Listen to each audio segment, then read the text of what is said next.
il fait nuit. Le monde s'apaise lentement. Le tumulte de la journée se dissout dans l'ombre. Et au-dessus de nous, un spectacle silencieux commence. Les étoiles apparaissent. Elles ne font pas de bruit. Elles ne prennent pas la parole. Mais elles sont là, depuis toujours, fidèles, brillantes, présentes. Et dans leur silence, elles nous parlent. Elles nous rappellent que ce n'est pas toujours le plus bruyant qui est le plus important. Ce soir, en ce début de sabbat, nous tournons notre regard vers le ciel, non pour chercher des réponses, mais pour nous laisser habiter par la paix, comme ces étoiles. Le sabbat ne parle pas fort, il ne crie pas, il ne s'impose pas, il entre doucement et il brille juste assez pour que l'on s'arrête, que l'on respire, que l'on retrouve notre place. Peut-être que votre semaine a été bruyante, chargée, chaotique. Peut-être que vous avez été entouré de maux, de tensions, de trop-plein. Alors ce soir, Sabbat Délices vous invite à goûter à la paix et à un langage différent, celui du silence qui guérit, qui calme, qui nourrit.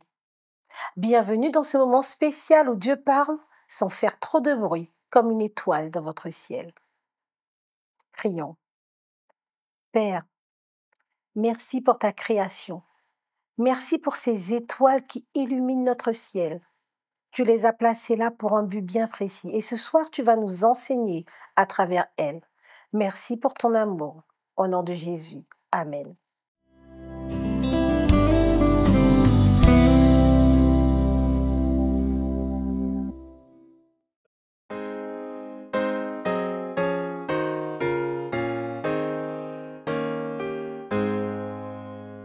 Le jour a fui, l'étoile messagère du Saint Sabbat m'annonce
Les cieux racontent, la nuit enseigne, et pourtant il n'y a pas un mot, aucune voix, aucun son. Le psaume 19 nous fait entrer dans une vérité précieuse. Dieu parle aussi par ceux qui ne parlent pas, par ceux qui ne se disent pas. Sa création, sa présence, sa lumière sont parfois plus puissantes que 1000 discours. Regardez le ciel cette nuit. Vous n'entendrez pas les étoiles, mais vous sentirez leur message. Vous n'avez pas besoin de briller fort pour exister. Vous pouvez être silencieux et important. Vous n'avez pas besoin d'être vu de tous pour être utile. C'est aussi ça le sabbat. Un langage simple, pur, discret, une lumière qui n'a pas besoin de projecteur pour être vraie.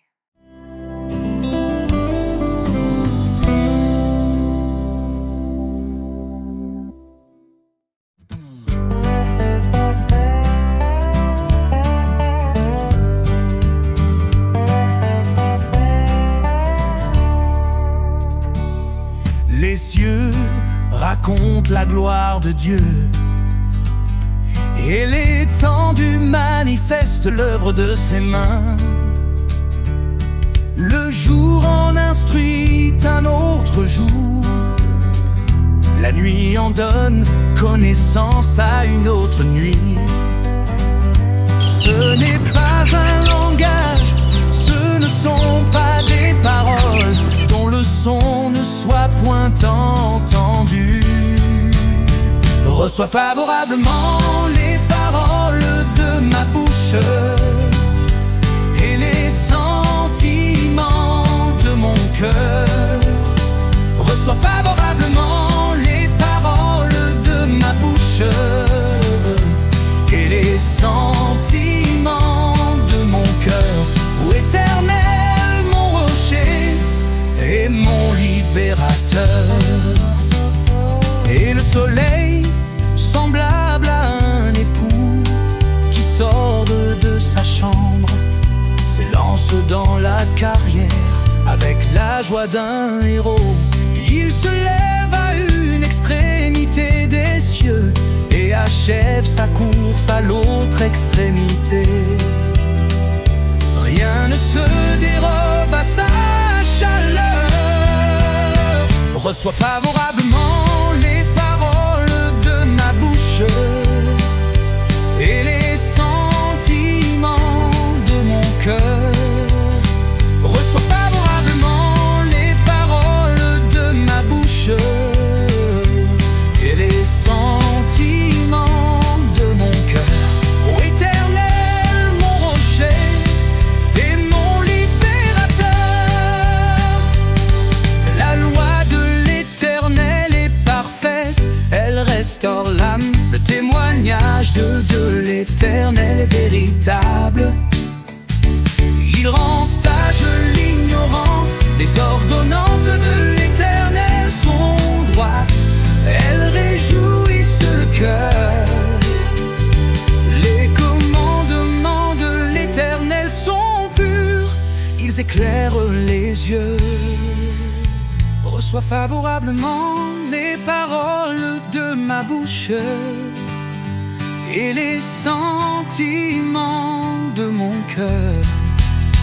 Reçois favorablement les paroles de ma bouche et les sentiments de mon cœur.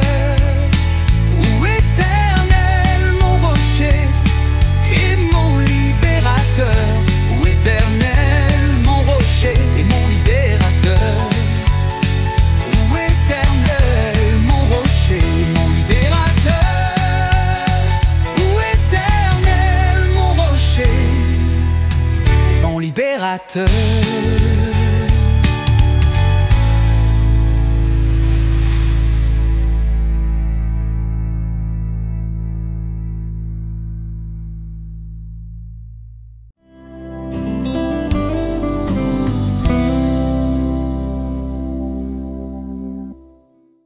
Imaginez maintenant que vous êtes allongé dehors, un soir calme, et il n'y a pas de bruit, sauf peut-être le chant discret des grillons, ou encore le chant bruyant des crapauds, ou le souffle du vent dans les arbres.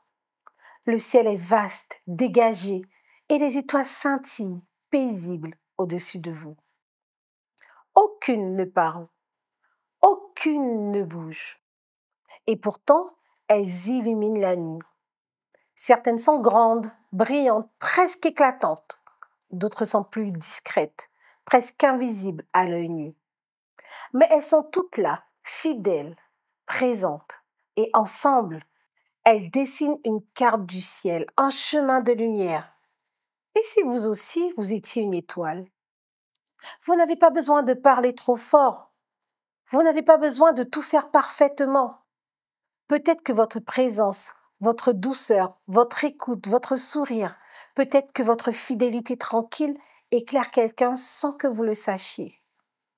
C'est Jésus qui a dit dans Matthieu 5, versets 14 à 16, « Vous êtes la lumière du monde. Une ville située sur une montagne ne peut être cachée. On n'allume pas une lampe pour la mettre sous un boisseau, mais on la met sur un support et elle éclaire tous ceux qui sont dans la maison. Que votre lumière brille devant les hommes, afin qu'ils voient vos bonnes œuvres et glorifient votre Père qui est dans les cieux. » Vous n'avez pas à forcer cette lumière. Vous n'avez pas à l'inventer. Avec Dieu, vous êtes fait pour briller. Pas forcément de façon spectaculaire, mais avec constance. Parce que ce n'est pas la grandeur du feu qui compte, c'est la fidélité de la flamme. Alors ce soir, simplement, demandez à Dieu dans votre cœur, tout doucement, « Seigneur, où veux-tu que je brille ?» Pas forcément grand, peut-être juste là où je suis, dans mon foyer, dans mon travail, dans une amitié, dans un geste simple ou une parole de grâce. Qu'as-tu placé, Seigneur, sur mon chemin? Ou qui as-tu placé que je peux éclairer? Quelqu'un qui traverse une nuit noire? Quelqu'un qui a besoin d'un mot d'encouragement? Une prière? Un regard? Quelqu'un à qui je peux dire « tu n'es pas seul ». Et quelle lumière, Seigneur, ai-je négligé de reconnaître en moi? Peut-être que je doute, peut-être que je me crois trop faible, trop petit, trop effacé. Mais toi, Seigneur, tu connais la valeur même des lumières les plus discrètes. Laissez ces questions descendre doucement dans votre cœur. Pas besoin de réponse immédiate. Soyez juste présent à l'écoute et laissez la lumière revenir. Même si ce n'est qu'une lueur, même si elle tremble, c'est suffisant, c'est beau, car Dieu ne demande pas une lumière parfaite. Il cherche une lumière vraie. Vous êtes fait pour briller? Pas malgré la nuit, mais dans la nuit. Et peut-être que dans l'obscurité de quelqu'un, votre lumière sera ce petit repère, cette étoile qui montrera qu'il y a encore de l'espoir. Alors continuez fidèlement et doucement à briller.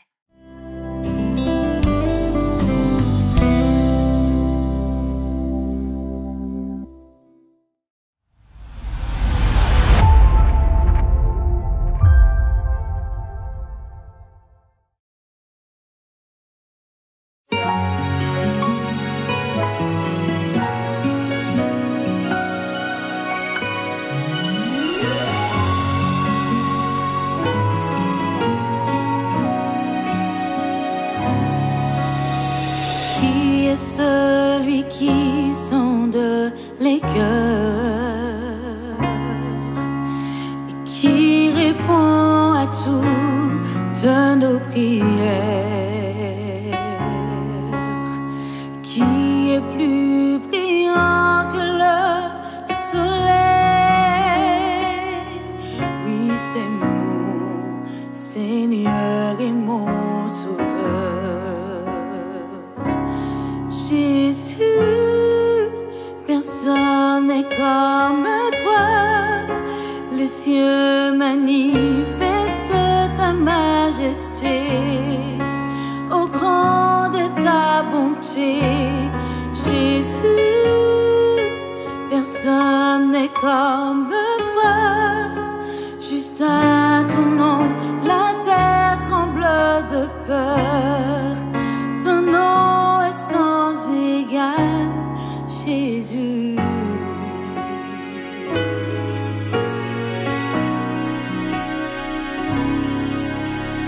Qui a souffert pour moi par amour, qui pardonne toutes mes trahisons et qui pour moi a sacrifié sa vie. Oui, c'est mon Seigneur et mon Sauveur. Oui, c'est mon Seigneur et mon Sauveur. Jésus, personne n'est comme toi.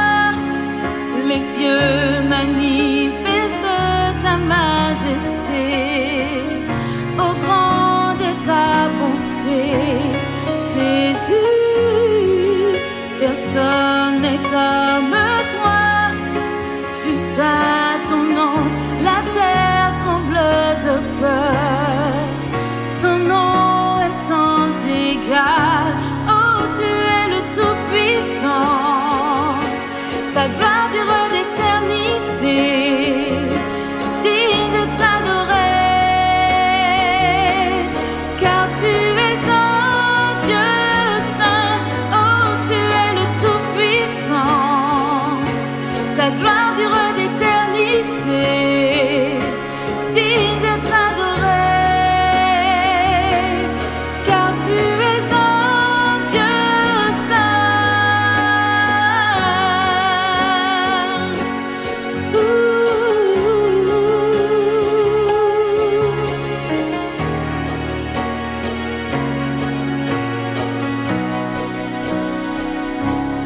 Jesús, no hay nadie como tú.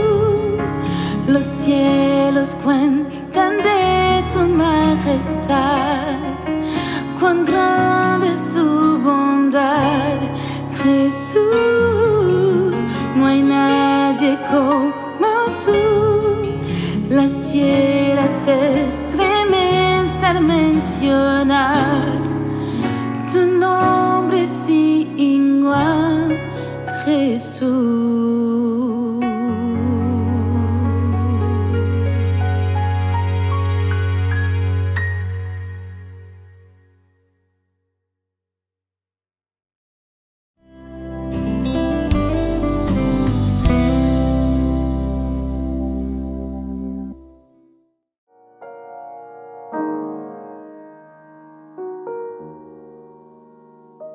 Depuis quelques jours, c'est la même ritournelle.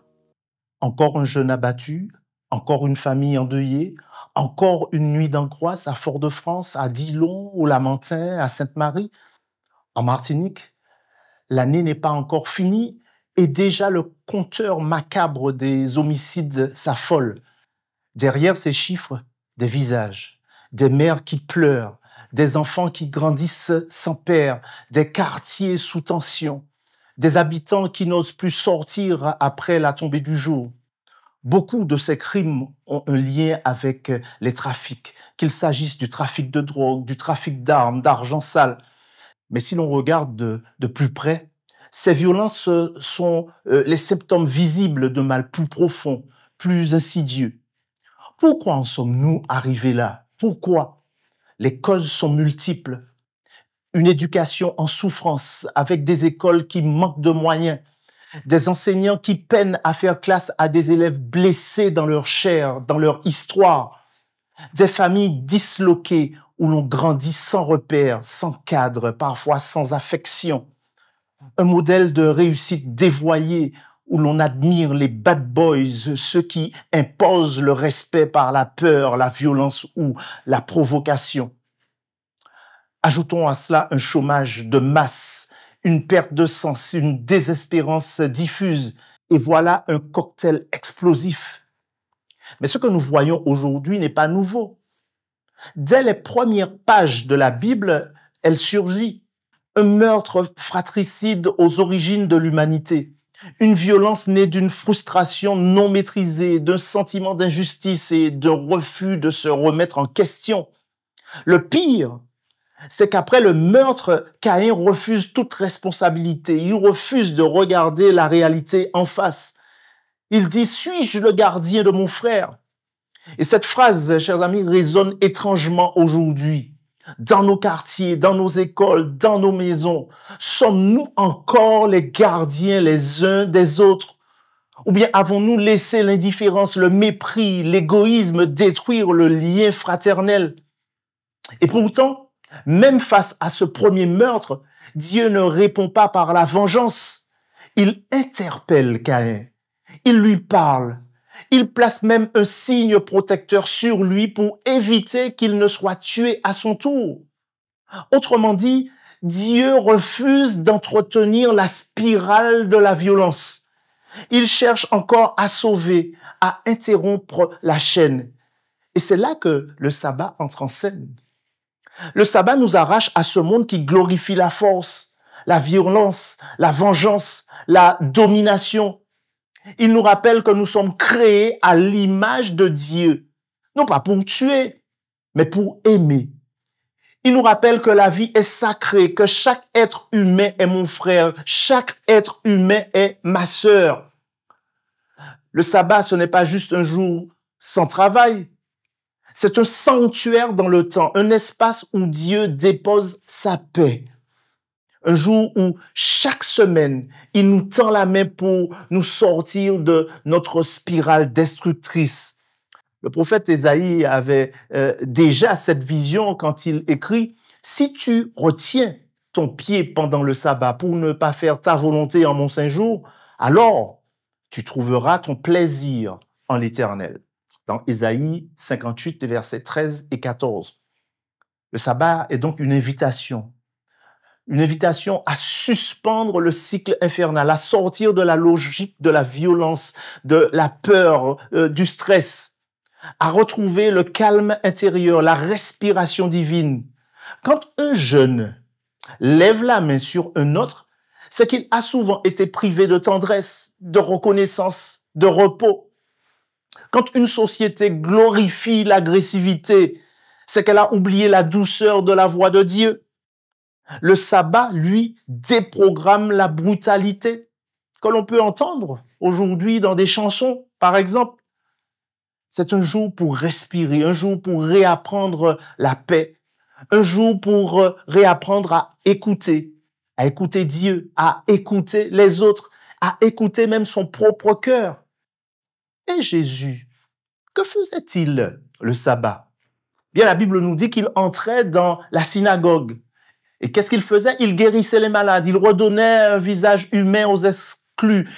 Il dit même dans le sermon sur la montagne, dans Matthieu 5, le verset 9, « Heureux ceux qui procurent la paix, car ils seront appelés fils de Dieu. » Ce sabbat, Dieu t'invitera à être un artisan de paix, pas seulement par des discours, mais par des choix.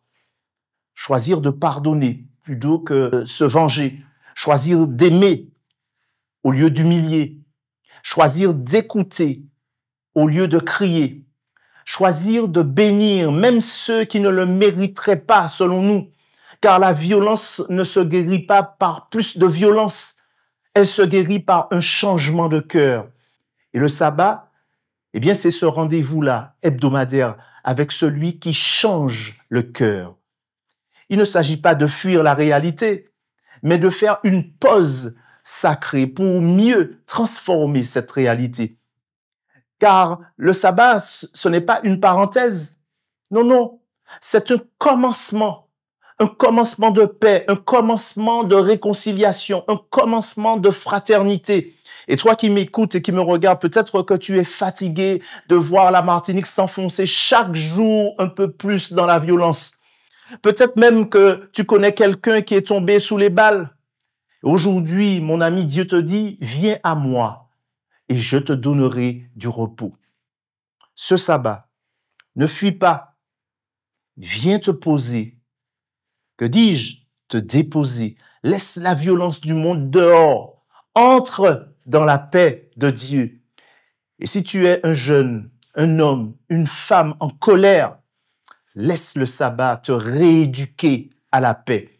Et si chaque sabbat devenait un entraînement à la non-violence? Et si c'était le cas? Un laboratoire du royaume futur, un acte de résistance contre la haine. Car il est écrit dans Hébreux 4, le verset 9, il y a un repos de sabbat réservé au peuple de Dieu. Ce sabbat, ce n'est pas seulement le mien, c'est aussi le tien.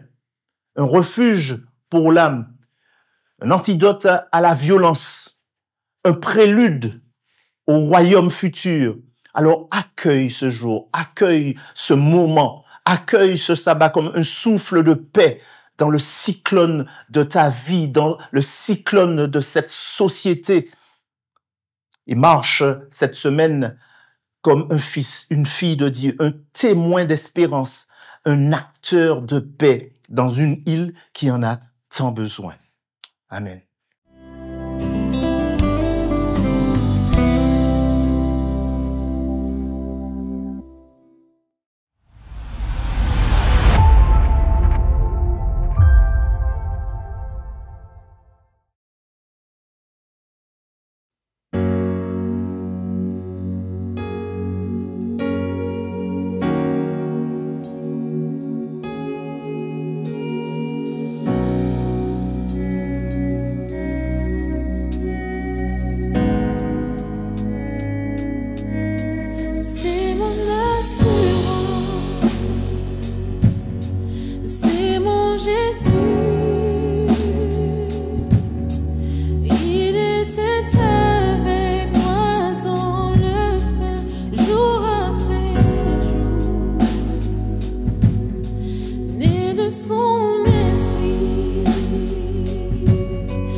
Il m'a répondu, j'ai cherché Dieu.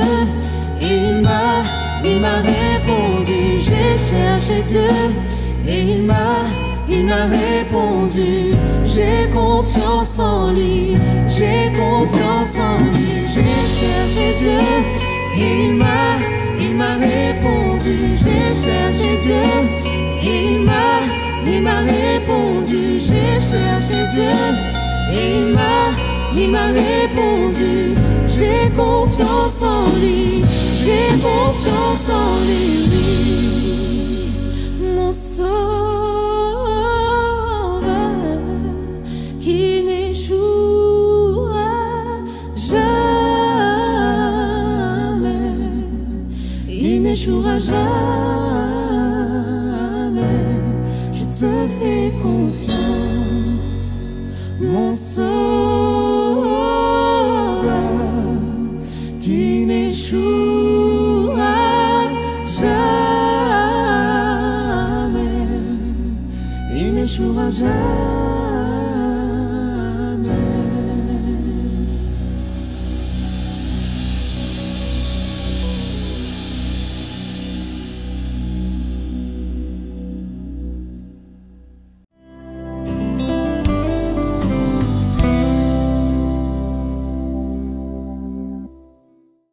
Le sabbat est cette nuit étoilée dans notre semaine.